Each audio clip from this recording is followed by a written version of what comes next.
예레미야 7장 1절에서부터 11절까지 말씀입니다. 구약성경 1060년, 1061면 사이에 있습니다. 자, 이 말씀을 저와 함께 교독하시겠습니다. 제가 먼저 읽겠습니다. 여호와께로부터 예레미야에게 말씀이 임하니라. 이르시되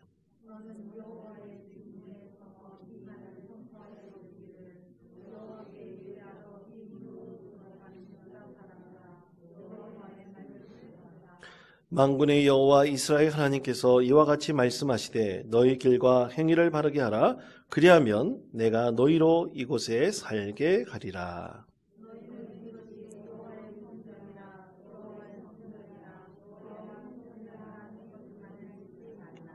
너희가 만일 길과 행위를 참으로 바르게 하여 이웃들 사이에 정의를 행하며 과 고아와 과부를 압제하지 아니하며 무죄한 자의 피를 이곳에서 흘리지 아니하며 다른 신들 뒤를 따라 화를 자초하지 아니하며 내가 너희를 이곳에 살게 하리니 곧 너희 조상에게 영원 무궁토록 준 땅이니라. 보라, 너희가 무익한 거짓말을 의존하는도다. 너희가 도둑질하며 살인하며 간음하며 거짓 맹세하며 바알에게 분향하며 너희가 알지 못하는 다른 신들을 따르면서 내 이름으로 일컬음을 받는 이 집에 들어와서 내 앞에 서서 말하기를 우리가 구원을 얻었나이다 하느냐. 이는 이 모든 가정한 일을 행하려 함이로다. 11절 말씀 우리 다 같이 한 목소리로 읽겠습니다. 내 이름으로 일컬음을 받는 이 집이 너희 눈에는 도둑의 소굴로 보이느냐. 보라, 나 곧 내가 그것을 보았노라. 여호와의 말씀이니라. 아멘. 할렐루야. 오늘 예배로 나온 여러분을 진심으로 축복합니다. 우리 예배 잘 나오셨습니다. 함께 인사하겠습니다. 예배 잘 나오셨습니다. 인사하겠습니다. 예배 잘 나오셨습니다. 예수님의 이름으로 축복합니다. 또 함께 인사하겠습니다. 예수님의 이름으로 축복합니다. 아멘. 아멘. 예. 김남준 목사님 쓴 책 중에서 예배의 감격에 빠져라는 책이 있습니다. 그 책에 보면 아주 예배에 대한 아주 재밌는 얘기 하나가 나오는데요. 주일날 아침에 어떤 한 가정이 이제 아이와 함께 엄마 아빠가 손을 잡고 이제 주일날 예배로 드리러 갔습니다. 예배 드리러 갔는데 이 엄마 아빠 손을 잡고 걸어가던 아이가 엄마 아빠에게 이렇게 얘기했습니다. 엄마 아빠, 오늘은 제발 졸지 마. 창피해 죽겠어. 그러는 거예요. 아마 부모님이 예배 드릴 때마다 계속 졸았나 봅니다. 근데 아니나 다를까 여러분 습관이 어디 갑니까? 이 예배 드리는 습관이 쉽게 고쳐지지 않죠. 이 아이의 간절한 애원에도 불구하고 이 예배당에 들어갈 때 이제 성가대 송영이 이제 끝나자마자 예배에 들어갔어요. 그래서 급하게 자리에 앉았습니다. 이 뒷자리에 급하게 아이와 함께 자리를 앉았는데 이제 장로님께서 회중을 대표해서 기도하시고 또 찬양대 송영이 끝나고 이제 말씀이 다 시작이 되었습니다. 설교 말씀이 시작이 되었는데 한 10분쯤 지났을까? 그때부터 아버지 어머니가 아빠 엄마가 점점 이제 몸이 좌우로 흔들리기 시작을 했습니다. 조금씩 흔들리기 시작하더니만 이제 눈꺼풀이 천근만근이 되는 거예요. 그러면서 눈이 사르르 감으면서 그때부터 이제 꾸벅꾸벅 졸기 시작했습니다. 고개를 떨구기 시작했습니다. 이 아이가 너무나 창피해가지고 참 똑똑한 아이였던 것 같아요. 너무 창피해가지고 엄마 아빠 옆구리를 탁 찔렀어요. 그런데 그때 잠깐 일어나더니만 또 어김없이 천근만근 눈꺼풀이 내려앉아서 졸고 있었습니다. 목사님이 가끔 설교할 때 소리 지를 때가 있습니다. 여러분 그때가 어떤지 아십니까? 성도들이 많이 졸 때 소리를 지릅니다. 그래가지고 소리를 확 질렀어요. 그랬더니 그때 잠깐 깨더니만 또 이제 어김없이 조는 것이었습니다. 그래서 아이가 더는 못 참고 엄마 아빠에게 이렇게 칭얼댔습니다. 엄마 아빠 졸지 말고 빨리 요금 내고 집에 가자. 그렇게 얘기를 했다고 합니다. 아기가 이 예배에 나와서 예배당에서 예배드리는 것을 그냥 그 영화관에 가서 영화관 가려면 어떻게 합니까? 티켓을 끊어야 되잖아. 티켓 끊고 이제 마지막에 나올 때 이 예배는 마지막에 나올 때 요금을 물고 나오는 것처럼 이 어린아이 심령 가운데 그렇게 생각이 뿌리 박히게 되었던 것입니다. 제가 부교역자 때 경험했던 일입니다. 참 부교역자 한 수십 년 동안 생활을 하다 보니까 섬기다 보니까 참 별 경험을 많이 합니다. 제가 마지막으로 섬겼던 교회는 굉장히 큰 교회였기 때문에 아침 6시, 7시에 예배가 있으면 아침 6시까지 출근해야 됐어요. 6시에 출근하면 6시 30분에 담임 목사님이 교육자 전체와 미팅이 있습니다. 교육전사들만은 빼고 준전임 교육자들까지 전체 미팅이 있어서 한 10분 정도 얘기를 하시면 그때부터 이제 본당에 올라가서 이제 예배 사역을 시작을 하는 겁니다. 그래서 성도들이 들어오는 것을 인사하고 또 예배할 때 항상 그 예배 담당자가 있습니다. 예배 담당 목사가 꼭 있어요. 근데 이 예배 담당 목사가 한 달에 한 번씩 돌아가면서 담당을 합니다. 근데 그 목사는 주로 어떤 사역을 하냐면 그날만큼은 예배 맨 뒷자리에 앉아요. 그리고 다른 목사님들은 이제 설교 시작하기 전에 기도 마칠 때 들어가거든요. 그럼 들어가면 좀 이 맨 뒷자리, 지금 우리 교회도 보면 맨 뒷자리가 있지 않습니까? 맨 뒷자리에 앉지 않고 그 좀 앞쪽에 앉습니다. 그래서 예배에 집중하라는 거예요. 교육자들도 예배를 온전히 드려야 되죠. 그래서 저 같은 경우는 꼭 예배 때 여러분 목사들도 피곤하면 졸 때가 있어요. 그래서 졸지 않으려고 저는 패드를 가지고 가서 꼭 설교를 타이핑을 치면서 목사님 설교를 다 적었습니다. 그때 저한테도 굉장히 영적으로 좋더라고요. 그리고 목사님이 설교하신 내용을 우리도 귀담아 듣고 그것을 또 한 주간에 우리의 말씀의 지표로 삼고 우리가 살려가려고 노력하는 것이 참 좋지 않습니까? 그렇게 적었는데 이제 담당 목사가 있어요. 담당 목사는 꼭 맨 뒷자리에 한 사람이 앉아요. 그래서 그 예배 때, 일부 예배 때 과연 어떤 예배의 상황이 펼쳐질지를 항상 주시하고 있어야 됩니다. 그리고 담임 목사님께서 설교 전후다 또 그때 좀 눈짓으로 지시할 때가 있어요. 이게 전화로 할 수는 없으니까 이 지시할 때 있으면 재빨리 이제 그것을 캐치해가지고 뭔가 해줘야 됩니다. 예를 들어서 목사님이 깜빡해가지고 담임 목사님이 주보를 안 갖고 올라올 때도 있어요. 그러면 손짓이나 눈짓을 하면 가지고 올라가고 그렇게 일을 담당하는 겁니다. 근데 한 번은 제가 담당할 때였어요. 이 뒷자리에 다 앉아 있는데 이 예배가 드려지고 이제 목사님 설교가 시작을 했습니다.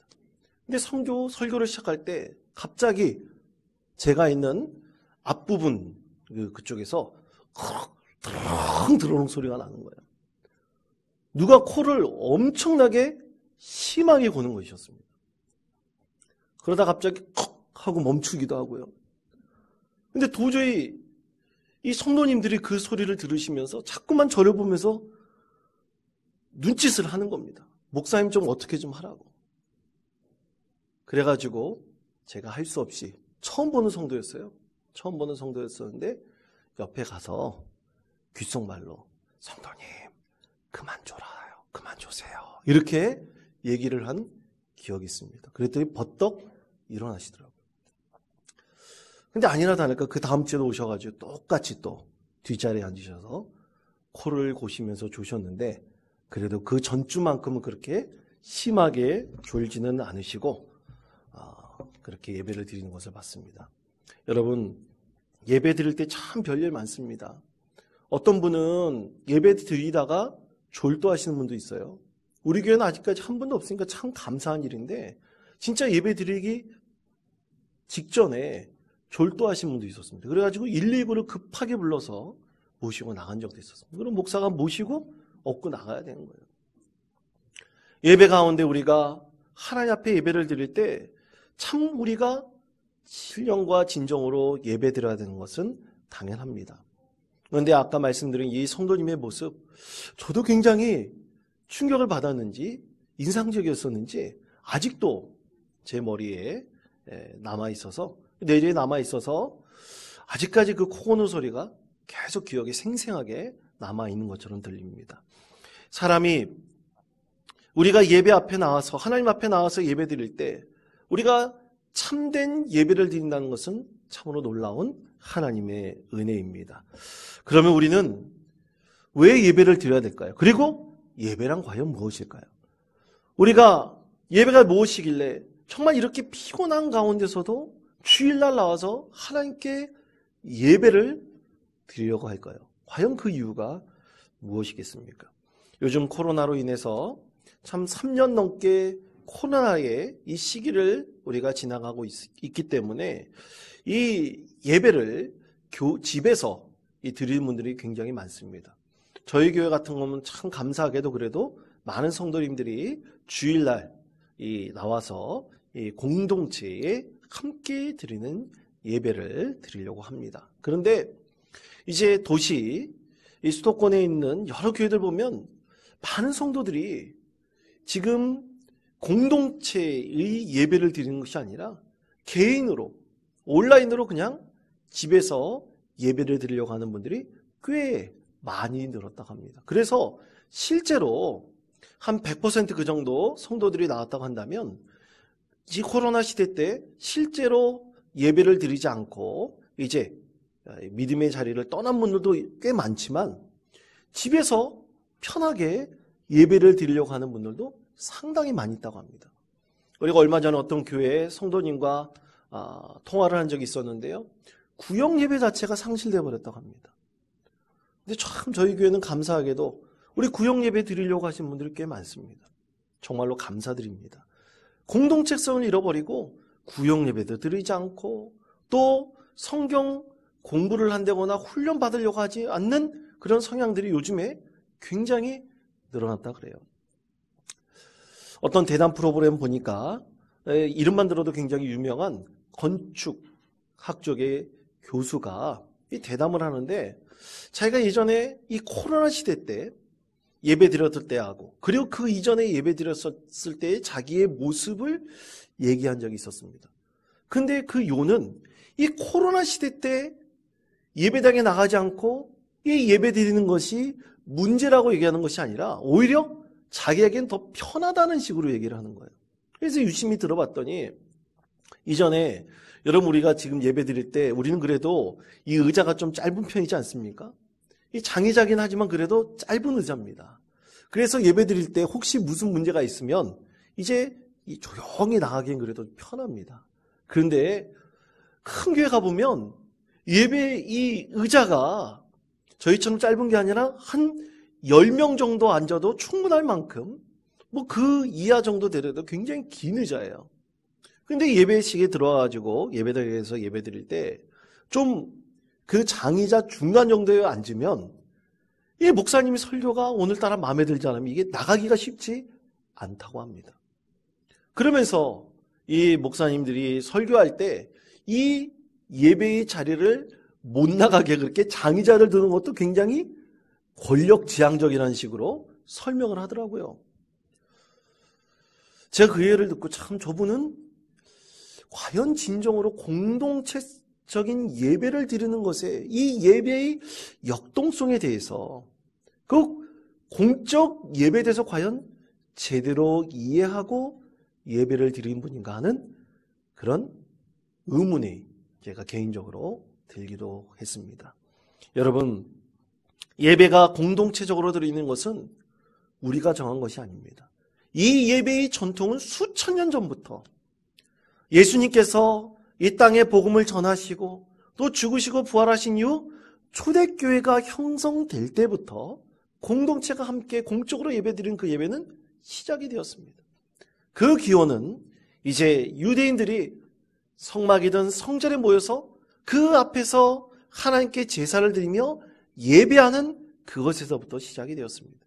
그래서 예배는 공적 예배가 그 기원입니다.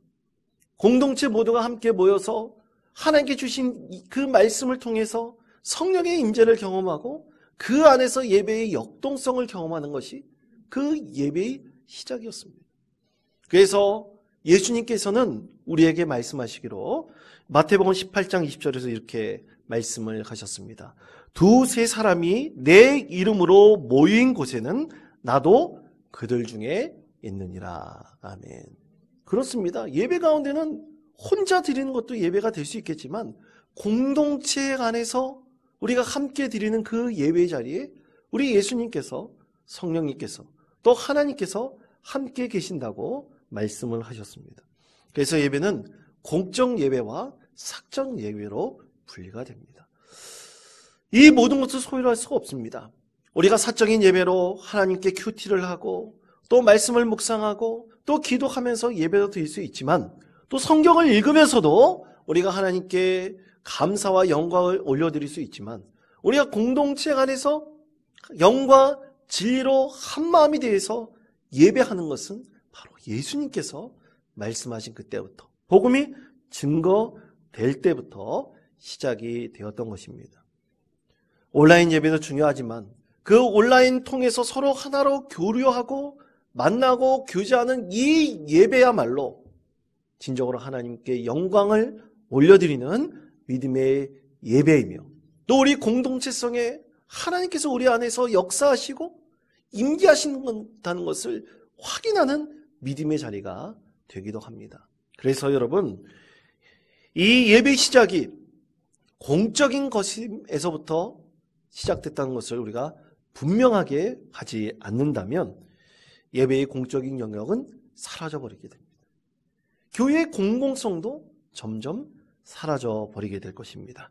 자, 오늘 말씀은 이스라엘 백성들이 하나님께 드리는 이 예배가 이 예레미야 선지자가 있었던 그 시대에 얼마나 피폐해졌는지, 얼마나 그 예배의 역동성이 메말라 버렸는지, 그 예배의 본질에 대해서, 그 상실해버린 것에 대해서 말씀을 합니다. 자, 예레미야 2장 7장 2절 또 4절 말씀입니다. 7장 2절 그리고 4절 말씀을 연속해서 우리가 한 목소리로 함께 읽겠습니다. 예레미야 7장 2절 말씀입니다. 너는 여호와의 집 문에 서서 이 말을 선포하여 이르기를, 여호와께 예배하러 이 문으로 들어가는 유다 사람들아, 여호와의 말씀을 들으라. 아멘. 예레미야 7장 4절 말씀 함께 읽겠습니다. 너희는 이것이 여호와의 성전이라, 여호와의 성전이라, 여호와의 성전이라 하는 거짓말을 믿지 말라. 아멘. 자, 예레미야 선지자가 하나님 말씀 그대로 여호와의 성전이라, 여호와의 성전이라, 여호와의 성전이라 3번이나 반복하죠. 여러분, 우리가 이거 예배당 맞지 않습니까? 그런데 여호와의 성전, 예루살렘 성전을 향하여 이것이 여호와의 성전, 여호와의 성전, 여호와의 성전이라 너희가 말하는 것을 거짓말이라고 말합니다. 대체 이것을 강조하면서 너희가 말하는 여호와의 성전이라고 하는 이것에 대해서 거짓말이라고, 그것을 말하지 말라고 한 이유가 과연 무엇일까요? 그것은 이스라엘 백성들이 하나님을 예배하면서 이스라엘 백성들의 삶의 자리가 새롭게 변화하고 성숙해져야 되는데 전혀 그렇지 않다는 것을 반증하고 있는 하나님의 말씀이죠. 자, 그것에 대해서 예레미야 7장 5절에서부터 7절 이렇게 말씀합니다. 5절 7절까지 말씀을, 이 3절의 말씀을 다 같이 한 목소리로 읽겠습니다. 너희가 만일 길과 행위를 참으로 바르게 하여 이웃들 사이에 정의를 행하며 이방인과 고아와 과부를 압제하지 아니하며 다른 신들 뒤를 따라 화를 좌초하지 아니하면 내가 너희를 이곳에 살게 하리니 곧 너희 조상에게 영원 무궁토록 준 땅이니라. 아멘. 자, 이 5절에서부터 7절까지 말씀을 요약하면 이런 것이죠. 정직, 정의, 고아와 과부를 높이고 경대하며 그리고 무죄한 자의 피를 흘리지 않도록 하는 삶이 예배 이후의 삶이 되어야 되는 것입니다.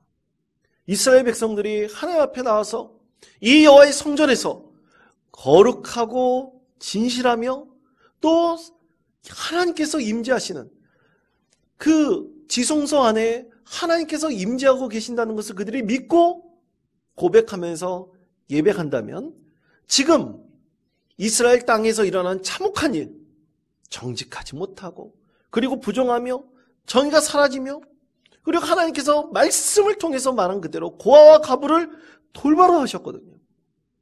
그런데 그들이 정말로 핍박당하고 고난을 당하고 많은 사람들에게 외면당하고 관심도 받지 못하는 이 상황을 변화시켜야 됨에도 불구하고 하나님의 예배가 온전치 못하기 때문에 바로 이런 현상이 일어난다는 것을 오늘 말씀을 통해서 예레미야가 하나님 말씀을 그대로 전하고 있습니다. 아무리 여호와의 성전에서 예배를 들어봤자 소용이 없다는 얘기입니다. 다 도루묵이라는 얘기죠. 그래서 이스라엘 백성들이 이 여호와의 성전에 대해서 그 기원을 어디서 찾고 있습니까? 광야에서 이스라엘 백성들이 40년 동안 생활하면서 성막을 짓고 그 성막이 이동하는 것에 따라서 이스라엘 백성들이 이동하였고 그 성막 가운데 예배를 드렸던 바로 그것에서부터 시작되지 않습니까? 성막 예배를 여러분 말씀을 혹시 기억하신다면 생각해 보십시오. 출애굽 바로 그때 성막에서 예배드릴 때 또 민수기에서 성막에서 예배드리는 장면을 분명하게 말씀하고 있습니다. 성막에서 연기가 피어오르면 연기가 피어오른다는 것은 뭡니까? 번제를 드린다는 거거든요. 화제로 예배를 드린다는 것입니다. 그렇게 성막에서 연기가 피어오르면 그 가운데 여호와의 영광이 임했다고 말씀하고 있습니다. 여호와의 영광이 그대로 그 자리에 임해서 그 성막 주변에 둘러싸고 있는 이스라엘 백성들, 물론 그 앞에는 장로들도 있고 제사장들도 있습니다. 그들 모두 여호와의 영광 가운데 그 성막의 연기가 피어오를 때 하나님의 임재를 함께 경험하며 또 하나님께 주신 말씀 가운데서 그들이 응답하였던 이 성막 예배가 이 여호와의 성전의 기원이었습니다. 근데 그것을 상실해버리는 거예요. 잊어버리는 것입니다. 그렇게 여호와의 성전을 화려하게 짓고 또 그 안에서 참 많은 제물로 하나님께 제사를 드리고 예배를 하지만 이전에 그 여호와의 영광이 성막 가운데 임했던 그때 그 시절은 이제 잃어버린 것이죠. 그들의 삶을 인도해 주시고 함께 해주셨던 하나님의 은혜는 점점 상실되어 버렸던 것입니다. 그래서 오늘 예레미야는 이스라엘 백성들에게 말하죠. 여호와의 성전이라 여호와의 성전이라 여호와의 성전이라 하는 거짓말을 제발 하지 말라. 너희들의 삶이 변하지 않는 이 자리 가운데 어떻게 여호와의 성전에서 온전한 예배를 드릴 수 있겠는가라고 한탄하며 하나님의 말씀을 전하고 있습니다. 자, 그러면 오늘 주신 그 말씀대로 그렇게 되지 않으려면 어떻게 해야 됩니까? 오늘 말씀은 두 가지로 말씀을 합니다. 첫째는 진실하고 정직한 예배를 드리도록 말씀을 하십니다. 자, 예레미야 7장 8절에서부터 10절까지 말씀입니다. 이 8절에서부터 10절까지 말씀 제가 읽겠습니다. 보라, 너희가 무익한 거짓말을 의존하는도다. 너희가 도둑질하며 살인하며 간음하며 거짓 맹세하며 바알에게 분향하며 너희가 알지 못하는 다른 신들을 따르면서 내 이름으로 일컬음을 받는 이 집에 들어와서 내 앞에 서서 말하기를 우리가 구원을 얻었나이다 하느냐. 이는 이 모든 가증한 일을 행하려 함이로다. 아멘. 한마디로 거짓된 예배를 드리지 말라는 얘기죠. 오늘 8절에서부터 9절까지 있는 말씀처럼 거짓말을 늘어놓으면서 다른 신들을 예배하면서 또 바알에게 분향하면서 어떻게 내가 하나님을 인하여 구원을 얻었습니다 라고 고백할 수 있냐는 얘기죠. 자, 그래서 진실한 예배를 드릴 것을 오늘 하나님께서 이스라엘 백성들에게 권면하고 있습니다. 오늘 말씀을 듣는 우리에게도 진실한 예배를 하나님께 드리기를 하나님께서는 간절히 원하고 계십니다. 그러면 어떻게 진실한 예배를 드려야 될 것인가? 한 네 가지로 말할 수 있습니다. 첫째, 은혜를 사모하는 예배입니다. 그렇습니다. 하나님의 은혜를 간절히 사모하는 예배를 드려야 됩니다. 그러면 하나님의 은혜를 간절한 사모하는 예배는 뭐냐? 우리 마음가짐부터 그렇게 사모하는 마음을 가지고 예배로 나와야 된다는 것입니다. 여러분, 예배는 분명히 우리의 습관입니다. 거룩한 습관입니다. 그런데 그 거룩한 습관이 매너리즘에 빠지지 않고 우리가 영과 진리로 하나님의 은혜로 예배를 드리려고 한다면 우리 마음가짐을 이제 예배당 나올 때마다 새롭게 다짐하고 또 다짐해야 되는 것이죠. 우린 보통 오늘 또 수요 예배라 그런다면 7시 30분에 예배입니다. 근데 7시 30분 예배에 맞춰서 우리 보통 많은 성도님들이 예배당 안으로 들어오죠. 그러나 예배는 과연 그러면 7시 30분 그 땡 하고 그 예배가 시작될 때 과연 예배가 드려지는 것인가? 여러분 전혀 그렇지 않습니다. 우리가 예배를 드려지는 그 시간은 우리가 예배당에 발을 들어 놓을 때부터 예배가 시작이 됩니다. 그러므로 우리가 10분 전에 예배당에 들어오든 5분 전에 들어오든 우리는 그때부터 하나님을 향한 내 예배가 시작되었다는 마음가짐을 가지고 예배당에 들어오시기를 권면드립니다. 그렇게 예배당에 들어왔을 때 가장 먼저 해야 될 것은 뭡니까? 하나님께 저 예배당에 들어왔습니다. 하나님 아버지께 고해야 되는 것이죠. 그래서 고하려면 어떻게 됩니까? 먼저 내 자리에 앉아서 적당한 자리에 앉아서 하나님께 기도하면서 내가 하나님 앞에 나왔습니다. 나에게 은혜를 베풀어 주십시오. 이 예배 자리에 하나님께서 저와 함께 주십시오 하고 먼저 간절한 마음으로 하나님께 기도해야 합니다. 그리고 말씀을 찾아보고 하나님께서 주신 오늘 그 말씀이 무엇인지를 찾아보고 또 찬송가도 찾아보고 그리고 말씀을 한번 먼저 읽어보며 묵상하는 믿음의 자세가 필요합니다. 그런데 많은 성도들이 참 안타깝게도 일주일 만에 만나서 그런지 또 오래간만에 만나서 그런지 가장 먼저 하나님께 문안 인사하는 것이 아니라 성도들에게 먼저 문안 인사를 합니다. 예전에 섬기던 교회에 어떤 장로님이 계셨는데요. 이 은퇴 장로님 한 15분 전쯤에 오십니다. 15분 전쯤에 오시면 교회 앞부분에 주로 자기하고 오랫동안 신앙생활 하셨던 이 성도님들이 이제 앞자리에 주로 앉아 계세요. 그러면 여러 군데 돌아다니면서 아유 그동안 잘 지내셨는가? 어떻게 지내셨는가? 그러면서 먼저 인사부터 합니다. 그래서 한 5분 정도 쫙 인사하시고 그 자리에 앉아서 그래도 장로님은 말씀을 찾으시고 또 기도하시면서 예배를 준비하시도록 하시더라고요. 좀 아쉬웠던 것이 예배 끝나고 난 다음에 인사하면 좋을 텐데 가장 먼저 성도들에게 먼저 가서 문안 인사하시는 것을 보았습니다. 여러분 그런데 이것은 습관입니다. 우리가 온전한 믿음의 습관을 가져나갈 때 우리가 은혜를 삼하면서 주님 앞에 나오는 마음가짐을 하나님께 드릴 때 우리는 그것을 통해서도 영광 올려드리는 믿음의 예배를 드릴 수가 있습니다. 두 번째로는 마음의 죄를 고백하는 예배입니다. 여러분 우리가 먼저 예배 나왔을 때 가장 먼저 하나님께 내 마음의 죄를 고백할 수 있기를 우리가 하나님께 구해야 됩니다. 참 힘든 것입니다. 자신의 마음에 있는 이 죄된 것을 묵상하면서 하나님께 고백한다는 것, 고한다는 것 사실 쉬운 것이 아닙니다.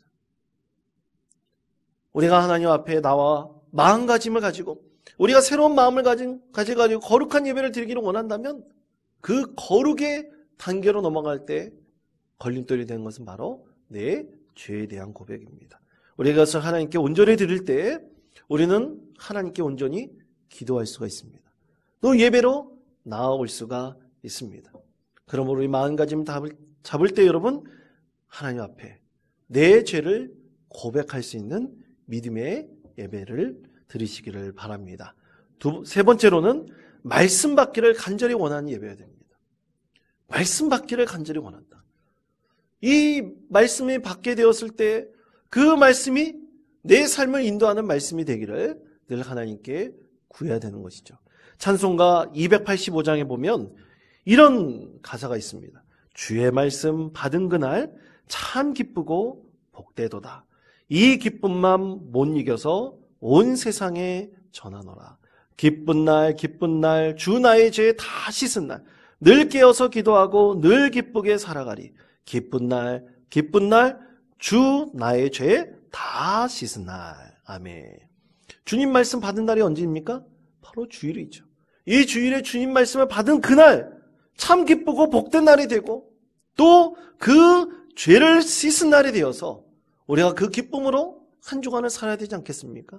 그러므로 말씀을 받기를 간절히 사모하는 예배를 하나님께 드려야 됩니다. 그리고 네 번째는 다시는 죄 가운데 살지 않겠다는 결단의 예배를 드리는 것입니다. 이 결단이 중요합니다. 죄를 짓지 않겠다는 결단으로 우리는 세상에 나아가야 됩니다. 우리는 주일날 예배드리고 난 다음에 마지막 폐의 찬송을 부를 때 620장 1절의 그 찬송을 부릅니다. 그러면서 이 세상 가운데 예배하고 나아가는 모든 성도들이 파송을 받고 나가는 거 아니겠습니까? 그래서 이 세상 가운데 하나님 다시는 죄를 짓지 않겠습니다. 거룩하지 않은 삶을 살지 않겠습니다. 정직하고 진실한 삶을 살겠습니다. 우리 결단하며 예배로 드리고 세상 가운데 나아가는 것입니다. 그러므로 우리가 마지막에 다시는 죄를 짓지 않겠다, 죄 가운데 살지 않겠다는 결단을 하나님께 예배로 드리고 나아가는 것이 중요합니다. 이렇게 네 가지 마음의 예배를 드릴 때 우리는 진실한 예배를 하나님께 올려 드릴 수 있을 것입니다. 그리고 마지막 두 번째는 삶이 변화하는 거룩한 예배입니다. 예배만 드리는 것으로 끝나는 것이 아닙니다. 삶이 변화되어야 됩니다. 이스라엘 백성들이 여호와의 성전에서 예배를 드렸지만 그것에 대해서 하나님께서 예레미야 선지자를 통해서 말씀하셨듯이 전혀 본질이 변하지 않고 삶이 바뀌지 않는 예배를 과연 예배라 할 수 있는가? 우리 하나님께서 예레미야 선지자를 통해서 우리에게 주시는 질문인 것이죠.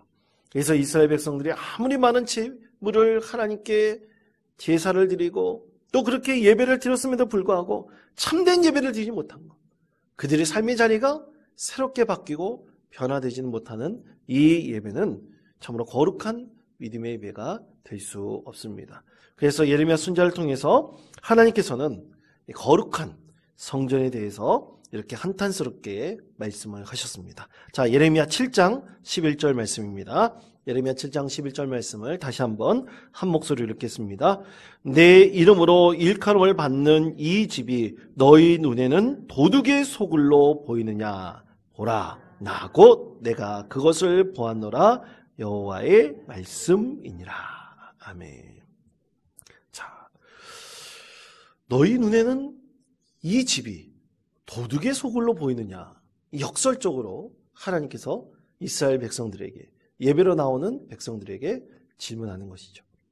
삶의 자리가 바뀌지 않으면서 과연 이 예배의 자리가 참되고 거룩한 믿음의 예배일 수 있느냐는 것을 다시 한번 이스라엘 백성들에게 역설적으로 말씀을 하시는 것입니다. 우리 모두 도둑, 그렇게 얘기하는 것이 아닙니다. 우리 모두 나쁜 짓 하는 사람, 그것을 하나님께서 꾸짖는 것이 아닙니다. 우리의 삶의 자리가 새롭게 변화되는 이 믿음의 예배를 우리가 하나님께 온전히 드리려고 애쓰고 노력할 때 하나님께서는 예배의 회복을 통해서 우리 가운데 은혜를 베풀어 주시고 우리 삶이 더욱더 복된 믿음의 삶으로 인도해 주실 것이라고 믿습니다. 이 삶이 예배로 거룩해지기를 간절히 소망합니다. 그것이 믿음이며 바른 신앙입니다. 우리가 하나님께서 가장 원하는 예배입니다. 이런 예배를 온전히 하나님께 드리며 하나님께 영광 올려드리는 우리 믿음의 삶이 되시기를 간절히 축원드립니다.